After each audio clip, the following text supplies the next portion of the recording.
Chapter 1. No Escape. Ray slammed the door and bolted it shut. That won't hold them. Indeed, even as the words left her mouth, a powerful blow shook the timbers. Mitsue scanned the room. There has to be a way out. But there were no other doors leading from the abbess's office, and the single window was barred. There has to. Then he saw it, a small trapdoor set into the ceiling. Mitsue dumped Ernley into a chair, the injured boy still unable to stand on his broken ankle. With a leap, he caught hold of the string dangling from the trapdoor and yanked down hard.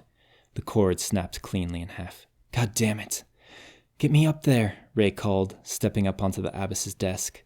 Mitsue grabbed her around the waist and positioned himself, Ray's heels digging into his stomach. Higher, Ray urged from above, her fingers brushing the bottom of the trapdoor. A high-pitched laughter rolled in from the hallway, lifting every hair on Mitsue's body. I'm trying. He pressed with all his strength, his arms aching with the effort.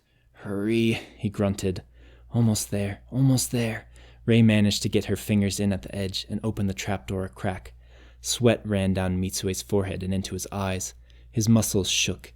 He was quickly running out of stamina. Hurry! Almost there. Just as he felt his arms give way, Ray grabbed hold of the lip of the trapdoor. There she hung suspended. It's stuck, Ray hissed. The ladder.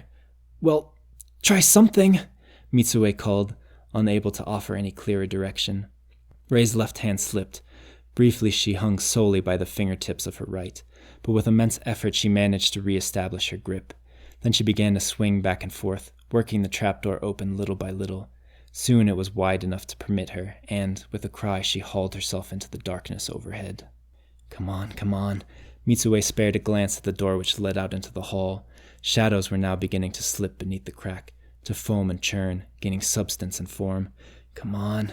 From above came the sound of Ray wrestling with the jammed ladder. Ray. The shadows coalesced into an arm, a leg, a misshapen head with spindly fingers reaching from the depths of its eyes. Ray! Look out! Ray called. With a groan, the trapdoor swung fully open, and the attached ladder dropped, nearly catching Mitsue's shoulder. He dodged out of the way. Then he was lifting Krista, passing the little girl upward. He grabbed Ernley by the collar and pulled him from his seat and threw him. Mitsue hauled himself up after. He was halfway up before he realized what he'd forgotten. Light. Even if there were a gas lamp, they wouldn't be able to find it in the darkness. He looked around. There! A candle was still glowing on the abbess's desk, though its light now flickered as if it would die at any moment. Mitsue made to jump from the ladder, but his foot tangled in the rungs and he slipped sideways and smashed his head into the hardwood desk. Silver stars exploded across his vision. He lay on the floor, feeling as though he might throw up. Then, staggering to his feet, one hand clamped to the bump rising from his skull, he seized the lit candle. Mitsue! Ray shouted. He turned just as the hallway door ripped from its hinges. An enormous shadowy fist rose above him. He rolled to the side, narrowly avoiding the blow as it snapped the ladder in half and crushed the desk into a cloud of wooden splinters. Mitsue bounced to his feet. Amazingly, the candle hadn't gone out. Sliding through the debris, he dove for the ladder. He had to leap to catch the lowest surviving rung. Then he was climbing as quickly as he could, the candle between his teeth, his vision still jittering from the fall. Beneath him, 1,000 dark hands reached upwards. And then he was up and over. Ray slammed the trapdoor shut and helped Mitsue to his feet. They were in a small attic, the stone ceiling slanting with the roof, their shadows dancing and swaying in the flickering candlelight.